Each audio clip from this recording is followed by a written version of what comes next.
Hi there, my name is Sophia Brito and I'm WT AmeriCorps' Program and Communications Coordinator. This was recorded for times when our staff is either unavailable to host our regular Zoom meeting for new site supervisors or to provide site supervisors who could not attend that Zoom meeting a video to kind of go over those topics that we typically cover. We'll go over each of these steps of the process as best we can, but if you have any questions afterwards that are remaining, please don't hesitate to reach out. So first of all, thank you for partnering with WT AmeriCorps. We're super excited to partner with you and support your organization in bettering your community and overall the Texas Panhandle. Primary messages in this training that we'll be going over, understanding who and what WT AmeriCorps is and what it means to partner with us. We'll go through America Learns, which is our timekeeping system. It will help you understand what you need to do in there, what kind of tabs you'll be visiting most often, as well as where to find important documents. We'll go over our code of conduct for members, as well as what we cover in their member service agreement, including prohibited and unallowable activities that they cannot do while they are serving with you, and performance measures in America Learns, how we're tracking that, how we identify those measures, and what that looks like in our partnership, what we need from you. And understanding where to go for more information about our organization. So first off, partnering with WT AmeriCorps. So this is an organizational flowchart to kind of help our site supervisors understand where y'all are in the grand scheme of things, where we are in the grand scheme of things, and where we get our funding. So we are funded by a federal agency, AmeriCorps, the agency, and hosted through West Texas A&M University. As you can see through the flowchart here, we report specifically to the Office of Academic and Regional Collaboration. Here are members and our partners. The little arrow is flowing back and forth because you guys are really working together to achieve your shared goals. And then you guys report performance measures, data to us, program staff, which helps us achieve our goals, get funding for the future, and also continue supporting community partners like y'all. In the bigger scheme of things, the Office of Academic and Regional Collaboration, like I said, is under West Texas A&M University.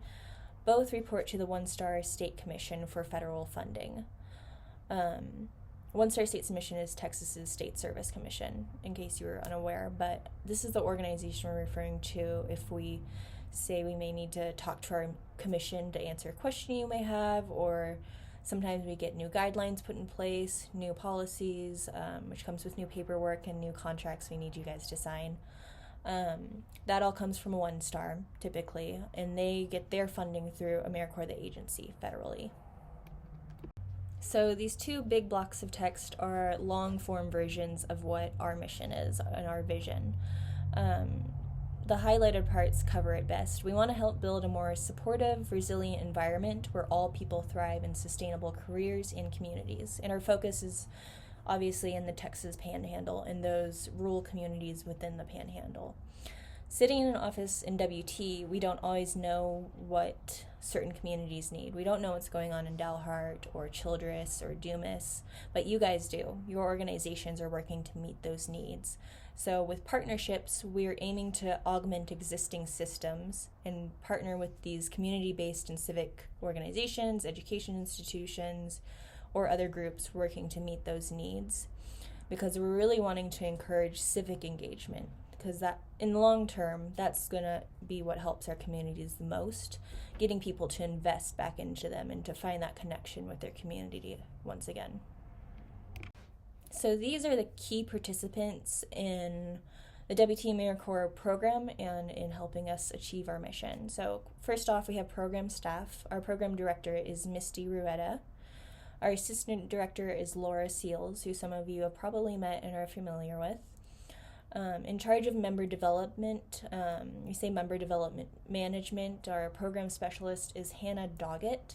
She is our main contact for the members who will kind of help with their personal development, their professional development, making sure they're doing their trainings as needed, and also to help with, if needed, disciplinary action.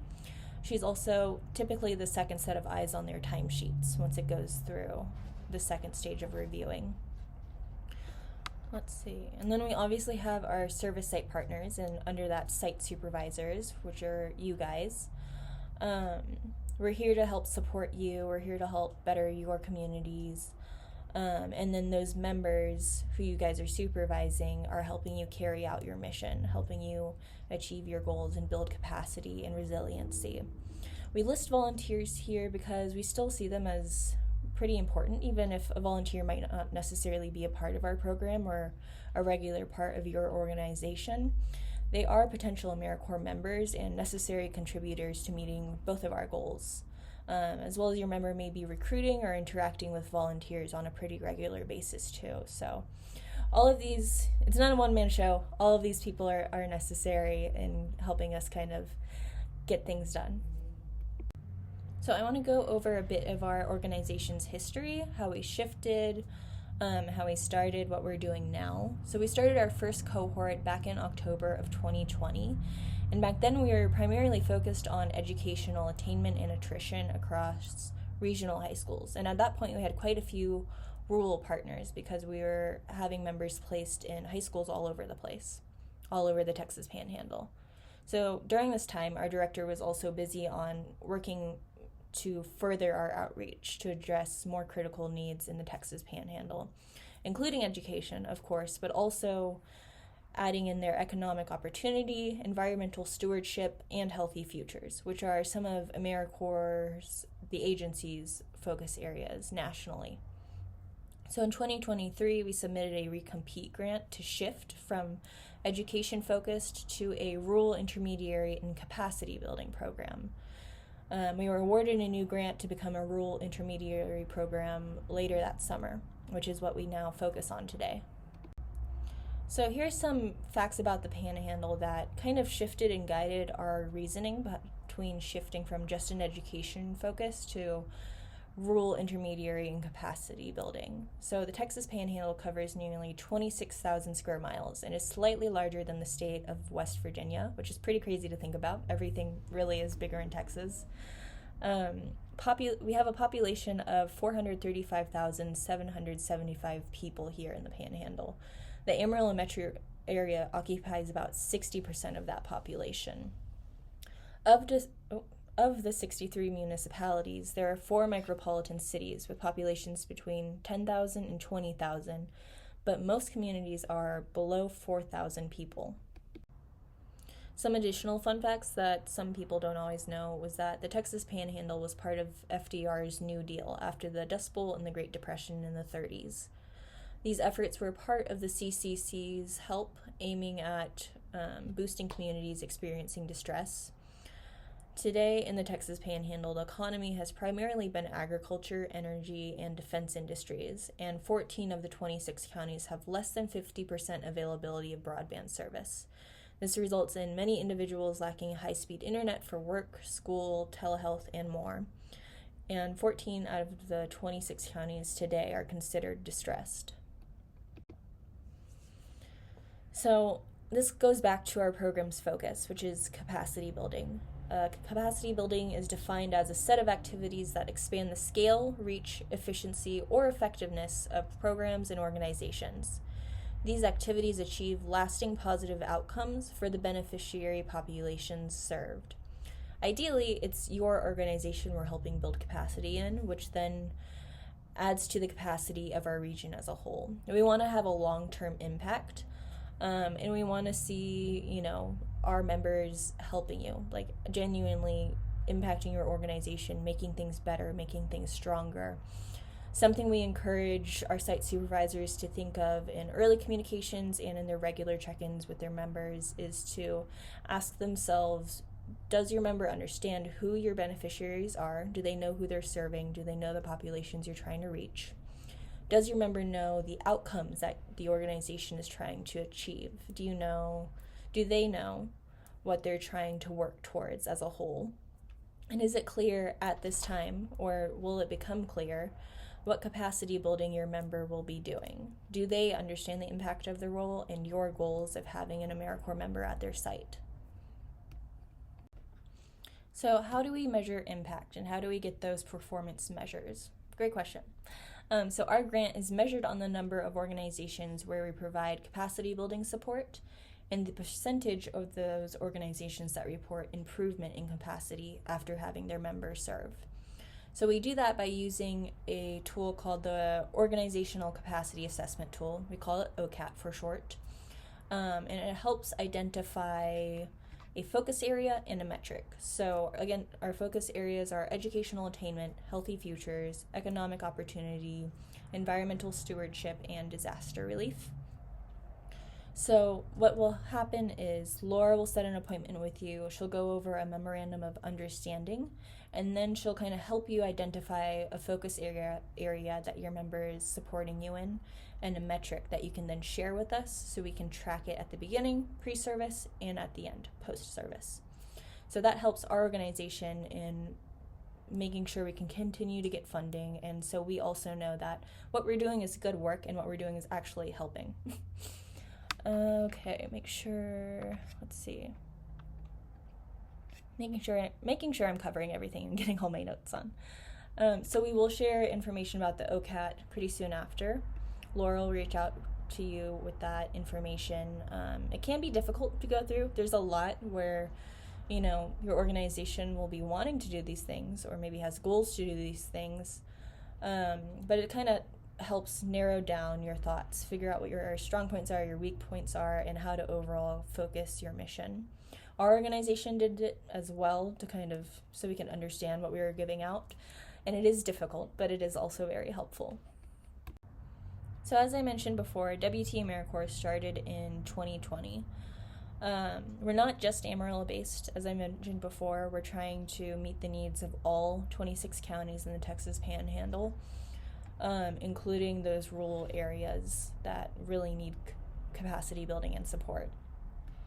Some fun facts, through the end of our last program year, as of August 2024, we've had members complete 99,512 service hours in the Texas Panhandle, and members have earned 137 education awards. Not every member has earned an education award. Sometimes they need to do an early exit, so since they have not successfully completed their hours, even if it was just circumstances out of their control, they couldn't receive an education award. But we're really happy to report that the total amount of those 137 education awards is over $200,000, and that helps our members with paying off student loans, paying for continued education. It's a really great benefit that we're happy to, be a part of and to give out to our members who are serving with you. We've also served at over 30 community-based organizations and so far 13 schools, and as well as more specifically 16 communities in 11 different counties here. So if you also additionally know of any other rural community areas or organizations that could benefit from having an AmeriCorps member, I encourage you to check out our website. There's a refer a site form if you have someone in mind who we should reach out to, or you could just shoot us an email and let us know more about the organization you know about. Okay, next up is navigating America Learns. If you are unfamiliar about what that is, it is our timekeeping system, and it's also where we store and sign important documents that are relevant to your member. So you'll be in there quite a bit just checking timesheets, and then you'll have to go in there early on in their service to sign some documents. So to log into America Learns, you should have gotten an email inviting you to create an account, but let us know if you didn't. Maybe make sure to check your spam email first, or see if you deleted it, maybe thinking it was spam. This is kind of the home base, what it'll look like whenever you first log in. And primarily you're going to want to be in the Action Center, where that little star is at the top left, or at the top of Mission Control on the left-hand side. You can go to timesheets as well, but the Action Center is kind of a good home base to start at. So once you click the Action Center, from there you can screen pending timesheets, screen partner PM requests, which isn't a tool we use that often. Normally we'll just email you, or you can email each other, or we'll give a call if there's something we need to do to contact you. There's also document signing. That's where you'll find your member's position description, which again, we need you to sign for our program, just to say, yes, they reviewed it. Yes, you have agreed to these essential duties, and everybody's on the same page. And we've been going back and forth most likely already about what the position description should look like, what you want your member to be doing, or what we need your member to be doing to meet our goals. So there's nothing that's a surprise in there. It's just that you have to finally sign the document in AmeriCorps Learns, even if you've already approved it with Laura or myself. Another note, as you sign a document, you can download it if you just want to have a copy of it on record or in your files. If you didn't download it as you signed it but still want a copy, you can ask a member to download it from their personal account, or you can contact Laura and we can get that to you. I know sometimes you might just sign something and then click done and then exit out without thinking about it. But if something comes up where you do need that document, you could just let us know. And as you can see, it'll kind of show you a number. It says document signing, members and reports, and then parentheses 1 under the Action Center. That'll kind of signify to you if you have something in there for you to look at. Now, when you're reviewing timesheets, it's very important that you are checking for accuracy and that you are thorough when you're reviewing it. Do not approve your member's timesheet if there's any question of accuracy, if there's something you're uncertain of. And really sometimes you just have to make sure it's saying AM instead of PM or vice versa. If there's ever something that you're like, hey, I don't know what this block of time is for, you can communicate with your member to ask for clarification, or if maybe your member accidentally put in the wrong time, or if you thought it was a different time, you can ask for a correction as well. If you're ever in doubt about something your member has submitted in their timesheet, contact program staff for help, and we'll get with your member to kind of address or get some better explanation if you don't have time for that, or if it's something you're not comfortable doing. Timesheet reviewing is the main tab you'll be in when you're going into AmeriCorps Learns. Timesheets are due the 15th and the 30th or the 31st of each month, so the middle of the month and then the end of the month. So just make sure you're reviewing that, because then once you review it, then our staff can review it to be the second set of eyes and to make sure everything's complicit with AmeriCorps needs. And then it'll be good to go and it'll be officially approved. Next up, we'll be going over what you can find in a position description for your member and what a benchmark is. So on every position description, or what we call a PD for short sometimes, are primary activities and essential duties. So these, like I said, are things that all AmeriCorps members have. Now, primary activities are all going to be the same. The bullets below primary activities for all members, I'm not going to read out, but they're there because if your organization wants a member to help you with organizational assessment or beneficiary tracking, anything related to that, you can add that to your AmeriCorps members' time, since that's part of their position description and it's a general part of AmeriCorps service. Even if you didn't add it to their essential duties, like I said, it's part of their PD, and that's part of what they're supposed to be doing or helping with if needed. They'll also need to complete training in your organization, so make sure you outline what that looks like for them and they understand what needs to be done, and make sure they understand the needs you're meeting.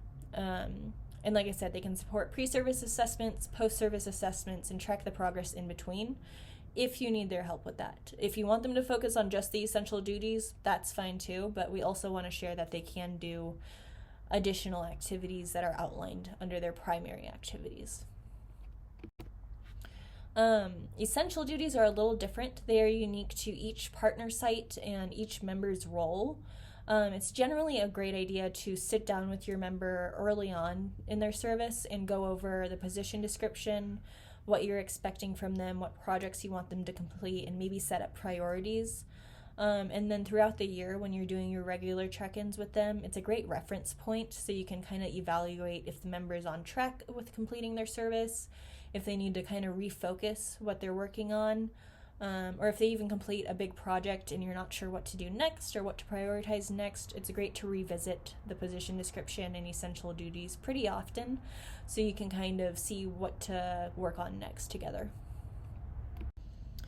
Okay, so in every position description, we have a benchmark calendar, which highlights, or outlines, I should say, the amount of hours per timesheet a member should be trying to get so they can reach their total service hours needed to successfully complete their service term.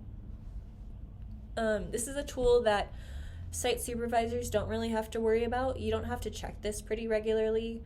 Your members should be, though, and we as a program are also looking at this and making sure members are on track. If you want to learn more, you're more than welcome to stick around and I'll explain this a little bit further. If you're not really interested, or if you want to come back to it later, that's fine too. You could skip ahead. So here I have two examples of two different members who are both serving quarter-time slot types. So quarter-time slot type is trying to get 450 hours during their service term. So the member on the left is serving only during the school year, so September through May, whereas the member on the right is serving a full service year, which is September through August. So their timesheet total looks different, even though on some of the same dates, because they're trying to get the same amount of hours in different expanses of time. As a program, we try to go ahead and put out blackout dates around the holidays, so around 4th of July or Christmas, New Year's. We have less hours expected for our members to achieve, knowing that they'll probably be going out of town or their service site might be closed. It fluctuates throughout the service term on purpose. And they're also flexible. You know, if you have a member who is in town and wants to serve during the holidays and they get more than what is listed on their benchmark, that's totally fine. Really what we're looking for is if they're far behind their benchmark, if they're not meeting those goals consistently, then we'll reach out to them and talk about what they plan to do to make up those hours. And we might reach out to you, or we might prompt them to reach out to you to see what are ways they can kind of make up for that time that they've lost. As I said, site supervisors don't have to be looking at this every time they're looking at timesheets. We watch this as a program, and your members should also be keeping track of their own hours and making sure they're doing what needs to be done. But if you feel like they're falling behind and if you're a bit worried, you're more than welcome to reach out to program staff, or you could check in on their benchmark calendar through their position description. So why your member meeting the benchmark is important. So members must successfully complete their service hours to receive their education award. So in order for them to successfully exit out of service, they have to have reached that total number of hours as promised by the slot type they selected. Additionally, it'll count against our program if a member does not complete their service hours, which could impact our future funding and then our ability to serve the community and to continue partnering with organizations like y'all. So if we do need to reach out to you to try and get your members some extra hours, or if they need to find ways to make up hours, try and work with them and give them some grace, because a lot of times it can be because they were sick more than they thought they would be sick, or maybe a family emergency happened. So the best way to kind of help them out is check in with them, make sure they're meeting their benchmark, and try and work with them if they do fall behind. WT AmeriCorps member expectations, code of conduct, and check-ins is going to be this next section. Feel free to take a break, pause whenever you need to. There's a couple of lengthy slides in here that I won't read all the way through, but they are on the screen for you to review. And I'll make sure to give you a heads up on where you can find more information if I'm skipping or going around too quickly. Okay, so the MSA, or Member Service Agreement, is basically a contract that we go over with members, talking about the benefits they'll receive as an AmeriCorps member, and more importantly, our expectations, our policies, and our code of conduct. So we have some required trainings and projects that they need to participate in. We highlight those. We also go over prohibited, unallowable, and limited activities that they can do while they're serving. So these are activities that they can do in their own time when not wearing AmeriCorps gear, but not when they're at their service site serving with you or wearing AmeriCorps merch.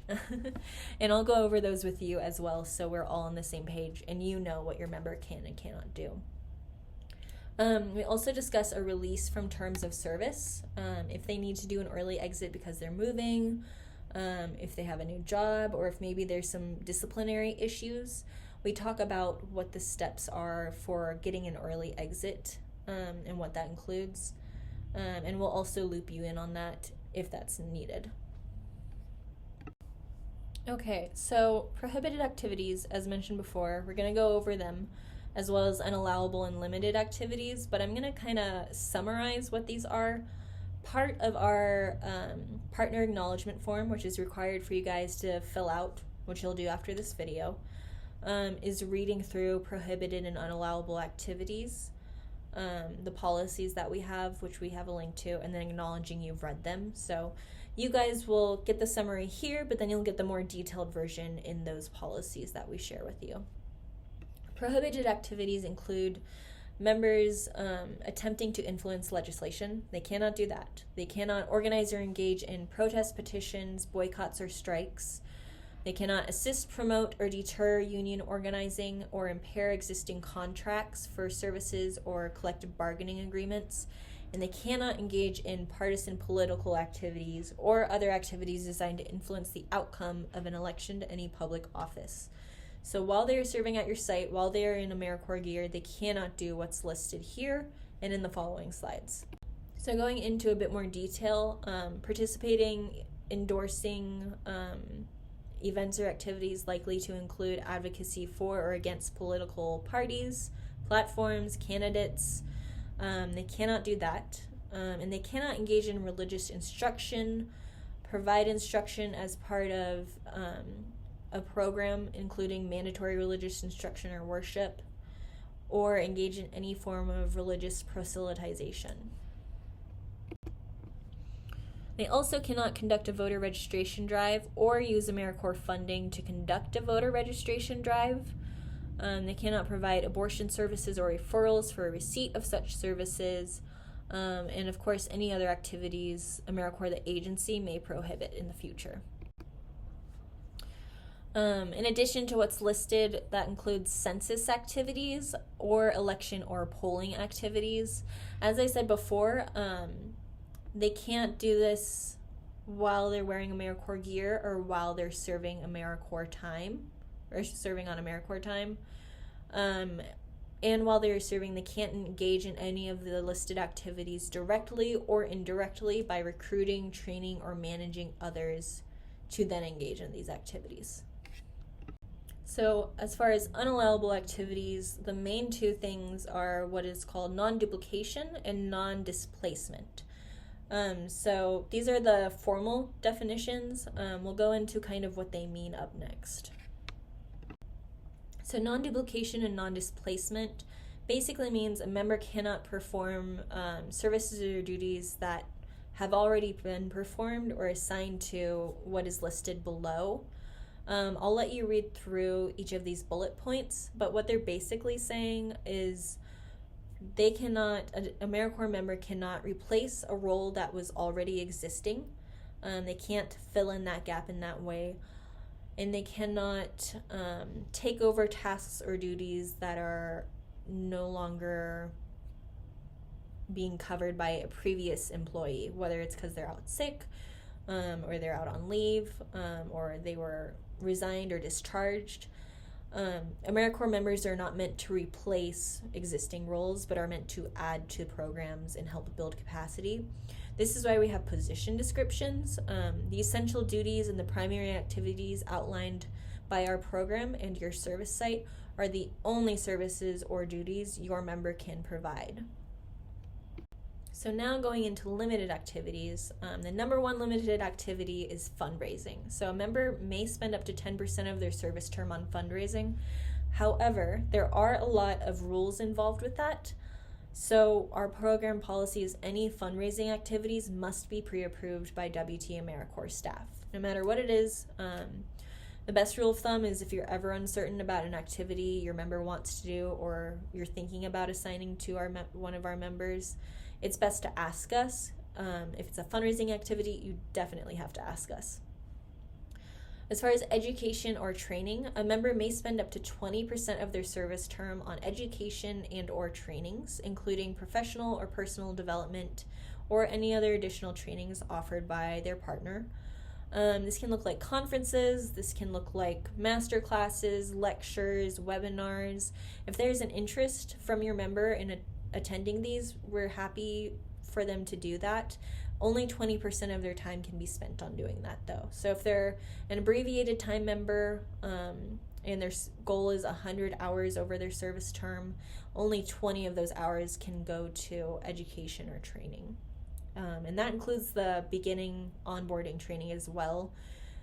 So if there's a member's request to attend a conference or something that may take up a lot of time, it's best to loop us in so we can kind of keep track of that and give it a go or not.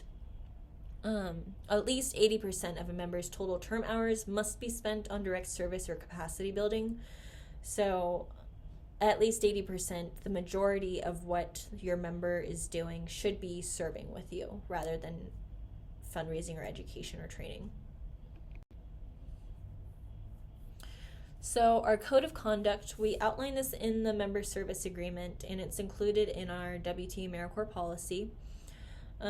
Issues that are included in the code of conduct that we cover are member attitude and behavior while representing AmeriCorps and your organization, communication, reading emails, staying in contact with the program and site, as well as accurate and timely reporting of timesheets. If you're having any conduct issues, please discuss it with us. We will follow up and issue warnings or action as needed.